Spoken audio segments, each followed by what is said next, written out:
Good afternoon, it's me again. I'm down at Andrew Pearce's farms today and he's doing a bit of cultivating and he's got a new piece of kit. Now it's nice to have a look at all this new stuff, see what it can do, and it's called a, now I'm going to have trouble saying this, but so bear with me, a Pottinger. I think it's how you pronounce it. Anyway, I'm sure Andrew will put us right on that. As I say, we'll have a walk around with Andrew in a minute, and we've already done some drone work and some on machine work, filming and whatnot, so having a good old chat. You know Andrew, he's been on the channel several times before, and here we go then. Anyway, oh yeah, before you forget, don't forget to give the video a thumbs up for me, it'd be grateful. I know I take a sharp and take a breath, I don't want to pressure you or anything, but if you fancy it, I think it's down this way. If you fancy hitting that subscribe button, that'd be fantastic. If you want to share it, no problem at all, got no problem, there's no copyright on it. Share it to all your friends, your Facebook pages, whatever you want to do, as I say, and hit that little bell, as they all say in the video world. But thanks again for coming along. Now I'm still waiting for someone from America to send me some videos. Now you know who you are, Charlene and Dave. Now come on, get cracking on this video, because I'm sure the UK guys would like to see it. So again from there, see you in a little while.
Right, we're with Andrew now, Andrew Pearce, as I said previously. You've met him on other videos of mine.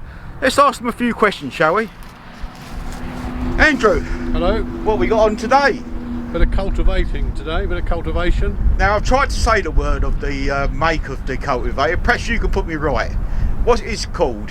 It's a Pottinger Synkro. Right, that's what I want to read. 4 metres wide. Now, why are you using this machine on your field today? What makes it a benefit to your field and your production of your... Well, I think today this field is going to have some lupins put in it, which is a fairly new crop we're just trying. We grew some last year, and they want to go into quite a nice loose seed bed, You know, it's got a nice bit of tilt there, a little bit like a pea. So I think I felt last year that we could just improve on the cultivation a little bit. So that's why we're cultivating today. We'll have a walk round it in a minute to see a close-up look of it. Now you said lupins. Now lupins to me, as a town boy, lupins was a flower. Now you now put me right in this situation. Well, I don't know if I can put you right, but yes, lupins are a flower, and we would know, you know, having lupin flowers in the garden. But I'm not exactly sure whether this might be a slightly different strain of lupins, but they do produce a little seed pod. Yep. As most plants do. They all produce a seed in some shape or form, but and they produce a little seed pod, and they're very similar to a pea, and that's what we harvest them for the seed, and they're very high in protein compared to peas or beans, which are also a protein crop. These are higher in protein, so they're good. Make a good feed for animals. You've answered my question before I even asked it to you. Right. What is going towards now? Obviously for protein for beef, cattle. Yeah, for animals. They can be used for human consumption as well. I think some lupins, and basically people are just trying to explore crops that, and we're always. I mean, everybody's looking for different crops all the time. New crops, new markets, new crops. Different outlets, different things that we can grow to, you know, enhance our rotations, and everybody's looking all the time for new crops. But this is one perhaps that could be grown to reduce soya imports. We import a lot of soya into this country, and soya is high in protein. And this is just, you know, another crop that's being looked at to see whether we can grow something here, so we've got to import less soya maybe. And I'm all up for that. What the viewers would know, I'm all in. We should grow our own crops, grow our own veg and grow our own fruit. I know part of your farm is over to raspberries and strawberries and that's right, yeah. You know, we should keep it local, you know, we should grow our own food and our own protein for the food and everything. So as you say, if it's feeding cattle, well, that's putting it back on our plates again, isn't it? The beef is putting it back on our plates. The steak we all eat, you know. So that's right. Yeah. So there's companies out there, the seed companies and grain companies and plant breeders, and they're always looking for different crops, different plants, different varieties, whether it be for climatic conditions or you know, for disease control and to enhance yield and that. So it's going on all the time, you know, and gradually these crops, you know, they gradually grow them on and replicate them and then get them onto farm and you know, but whatever you grow has got to have a market at the end of the day. Of course. Now, as I say, we used to see a lot of yellow flowers in this valley years ago, but it seems like the rapeseed crops gone back in time now. Really, we don't seem to be planting so much rapeseed these days. I think people are, yes, probably growing a little less rape. Perhaps we've lost what was quite an important chemical or a product for helping us grow rape. These neonicotinoids. Easy for you to say, Andrew. Yeah. So and then, which was quite an important tool in our armoury, but so we haven't got that facility anymore. And I think people are just trying to stretch their rotation a little bit to grow rape where we were perhaps growing rape quite regularly, perhaps 1 in 3 or 4 years. I think people had seen yields sort of plateau a little bit. Drop. And I think if you can extend the rotation and grow it maybe 1 in 5 or 6 years, you'll probably see hopefully better yields. But rapes are quite an expensive crop to grow. Oh, is it? Oh, I see. It's quite front loaded, so you know you spend a lot of money on rape before, I mean, rape's usually planted in August, or August or early September, and before the end of the year you've spent quite a lot of money on that, and then rape is quite vulnerable to pigeons, so you can have a crop of rape, you can put a good crop of rape in, and then the pigeons can just decimate it over the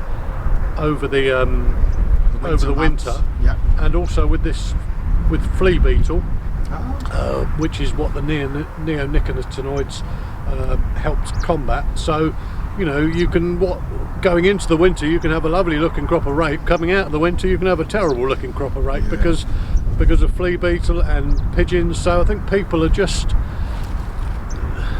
sitting back a little bit, I think, see what comes along. Yeah, precisely. So, and that's coming back to my earlier point on the lupins.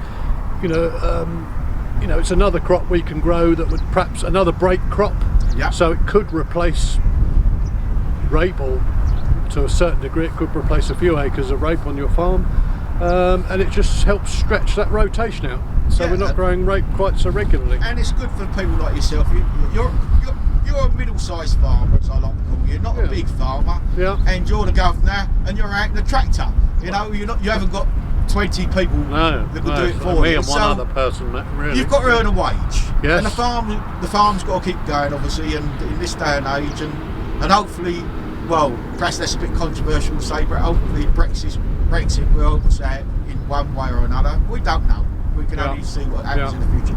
So what we're going to do now, I'm going to take it off the tripod, Andrew, and put it onto the gimbal, and we'll have a walk round and have a chat about your, if you can say the word again, Pottinger, that's the one. Cheers, mate.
Andrew.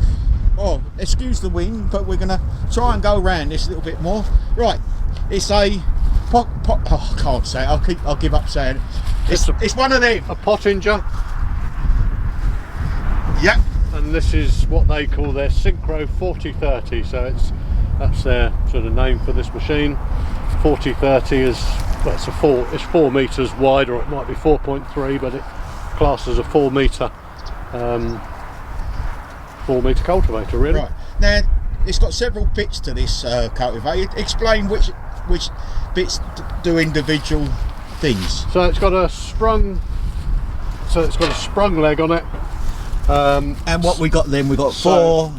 Got a point and a wing. Yeah, it's got 1, 2, 3 rows of tines. Yep. And I particularly like a sprung leg. I've got some very stony ground, so I need something that's an auto reset machine, so the tines can just flick back over the stones. You can get and it has got a shear bolt in it, but they do a model that's hasn't got the springs on it, just a shear bolt. But they can be a pain shear bolt. I'd be forever. I'd be going through shear bolts like they were going out of fashion. Yeah, I do that with me topper. It ends up I'm replacing shear bolts more than doing then after that we've got the just a small set of sort of covering levelling discs, so they will just be to just fill in behind the tine, just to turn a little bit of soil back in behind the tine that's just in front of them. Yep. Just so it leaves it relatively, leaves it level, really. Yep. Yep. And then behind that we've got quite a heavy duty press on the back to sort of roll it and press it back down and help crush the clods a bit. So, and then behind that, that's just its transport wheels. So yeah. Now, obviously, have you had anything like this before, or is this your first time using? Because it's quite a new piece of kit you've got here, isn't it? Yeah, this was new to us, an ex-demonstration machine that we purchased at the back end of last year. So we had something similar, which was a Converland machine. There's another tricky name for you to say, Converland. Yeah, I can't. I won't even go. So, but that was quite old, and the tine, it had less tines on it in the same width. So this is, and we sort of worn that out. The packer roller has become quite worn, and we didn't like it. It didn't leave it very level. Yeah. So we didn't like that, and often we had to do a secondary cultivation sometimes afterwards just to level it. So which we didn't really like doing. So I'd been looking for some time for a replacement, and this came along, and yeah, this is its first outing. And you're happy with the job it's doing? Yes, no, very happy with the job it's doing. Yeah. Sorry, again, I sort of dashed over a bit, but the legs now they've got wings on them, as we can see. Now they're to lift the soil, are they? To lift it? Yeah, they break the pan up. Yes, a little bit. So you got your leading. So you've got your point there, and yeah, the wing is just to give an extra dimension to the job that's doing, and just sort of slice under the soil a little bit. Yep. I mean, I could run this without the wings on it, and you can get different types of point for it. So, yeah. But this is what this has come with. So this is what we're sort of using at the moment. Yeah, it's very old-fashioned without the wings on. I mean, I can remember the old Massey Ferguson cultivators years ago. Yeah, they was the same sort of thing, but you only had one implement then. But I mean, you've got 3 machines in one here, haven't you? Well, you have. You've sort of got your tines, a little, sort of a set of discs in your press. That's right. So no, it's working quite well. Quite pleased with the job it's doing. We shall probably run over this again. Yep. Just ahead of the drill, because we want a really nice, well, I say a fine, but we want a nice, well-tilled seed bed. Yep. This is coming up a little bit cloddy, but we're not going to be drilling this for a good 2 or 3 weeks, maybe a month yet. Because I thought you would have to put like a Cambridge roll over or something like that, just to flatten out. But you're quite happy to drill straight into this afterwards. Yeah, I may put this machine, depending on the moisture at the time. Yep. Because if we cultivate when it's dry, we've got plenty of soil moisture at the moment, but in 2 or 3 weeks time it could look very different. You know, and if I'm concerned about conserving moisture at drilling, and if the weather forecast doesn't look like we're going to get much rain sort of in the few weeks after drilling, then we might just drill straight into this to conserve the moisture, and then we would roll it. But if we feel the conditions at the time, you know, if there's a nice bit of moisture about, or there's rain due perhaps within a few days of us drilling, then I might cultivate this again to just improve the seed bed. But the important thing with spring crops is that we're always very concerned about is the moisture, because generally, you know, we're at this time of year, you're perhaps going into a dry spell, so you know, we all know the weather is, we get some extremes. So you know, it's lovely and the conditions are lovely at the moment. We've got a nice bit of moisture. It's still a bit chilly, but we could very well find ourselves in 2 or 3 weeks time having a month of dry weather. So just as we've drilled it, you know, and as you move the soil, you lose the moisture, and we've seen that before. You know, go into a month, 6 weeks of dry weather, we don't see any rain. Now, I mean, if you compact it with a Cambridge roll or you're squeezing the water out of it. I see. You're consolidating it. You're not. We don't want compaction. No, this is what this is for. Well, sort of. Just lightly, sort of any surface compaction. If we wanted to sort of take out any deeper compaction, we'd use a subsoiler, which has got a bigger longer type, and you'd have less of them. But yeah, we don't want compaction. We consolidate the seed, just to down nicely. just to press it in. But fantastic. That's one thing we did notice that with the lupins last year, actually, where we rolled them, they perhaps didn't come quite as well as an area that we didn't roll. So that's an interesting thing. We may not roll them. We may just we'll see at the time. Play it by ear, as they say. Yeah. So when would you be harvesting this crop then? Would it be like a late crop? No, we harvested them in about August last year. I forget when we harvested them, but about August. So they're quite a nice crop. A lot of these.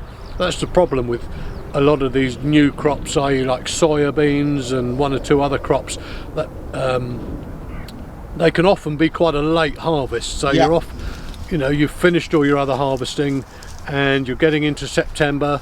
Perhaps you haven't got those nice long hot sunny days, and you're sort of struggling to harvest a crop when conditions aren't so ideal. That's right. You know what it's like in this country. One minute we're in a really dry spell, next week we're in thunderstorms, and well, that's it. We do seem to get September, these extremes of weather, don't we? Late September, and then you can't get on the field then. And that's right. Yeah. So, but I'm all for exploring and. But that's what you got to do. Exploring these crops and and very often you've got to give it a try. So you've got to try it on your farm in your situation, and yes, because it might work on your farm, but someone else it won't work at all. Exactly, different that's soil right. and everything else, So, that's it. So if you don't try, you don't know. So it's and if we don't like it, like I say, we grew them once last year, and I often think it's a little bit unfair just to sort of try it once and go, well, that didn't work, or it could have been better. You want to try it for a year or two because you learn, but we should see whether Well, it's like that in life, isn't it? You learn by your mistakes. Well, you do, that's right. And as you say, this year with this new cultivator, it might till the soil better, and you could drill into it nicer, and and hopefully the weather will be fine. That's right. Well, thanks, Andrew. Thanks for coming. All right. What are you pulling it with, by This is a John Deere 6930. How many horsepower would that be, Andrew? Well, standard it's probably about 100 and I forget now. They're probably getting on for about 155, 160. But this one has been slightly tweaked a little bit by. So it's probably getting up towards 200 horsepower now. This one, I expect. Are you a green man? You like the green tractors, do you? We do, yeah. No, we quite like the green tractors. Quite like these older tractors. We don't mind running an older tractor or two. I mean, I like all tractors basically, but Well, you're right. You're right. On your farm, you actually got the Haynes dealership, and it's all blue in well, that I case. have, and they probably, it makes them wince, and they frown at me every time they drive through to my yard and see I've got 3 John Deere tractors. But no, I mean, I've tried a New Holland and very nice, and I mean, all tractors are nice. They've all, at the end of the day, they've all got their good points and bad points, and they all break down at the end of the day. So, or potentially can break down. So, as you say, the older tractors, they've seen most of the faults anyway, haven't they? Yeah. You know, and they're not quite. I mean, it's probably still a plug and play tractor, but it's not so bad as the super duper new ones where if the sun don't shine, it stops working, doesn't it? well, You know? I know. And then you have to pay for a man to come out and plug a computer in. Yeah. No, this one's got auto steer on it. It's all GPSed up, auto steer on it. So it's a nice, it's a good tractor to drive. I mean, it's done probably, I don't know, 7,000 or 8,000 hours. So it's it's done some, but we're not in a rush to get rid of it at the moment. So Well, thank you, Andrew. Thank you for giving me your time. I know you're busy today and you want to get on because you're worried about the weather and everything, and obviously your wife's cooking your dinner. So I'll let you get on. And thanks for letting me film you today. that's a I pleasure. appreciate that. Nice to tell people about what we're getting up to and what we're trying to do. And perhaps we can come back when it's time to harvest the crop, and we can see then Certainly, going in the ground yeah. and then coming out of the ground, and Certainly, yeah. and yeah. stored and everything else. That'd be great, Andrew. Yeah. Thanks no a lot. problem. Then. Well, there you go. That was nice of Andrew to do that for me. As I say, if you like the video, don't give it a thumbs up for me and subscribe to the channel. And you know, for Andrew, give it a thumbs up. As I say, thanks for coming along. I really appreciate it. And don't forget to subscribe. Cheers for now.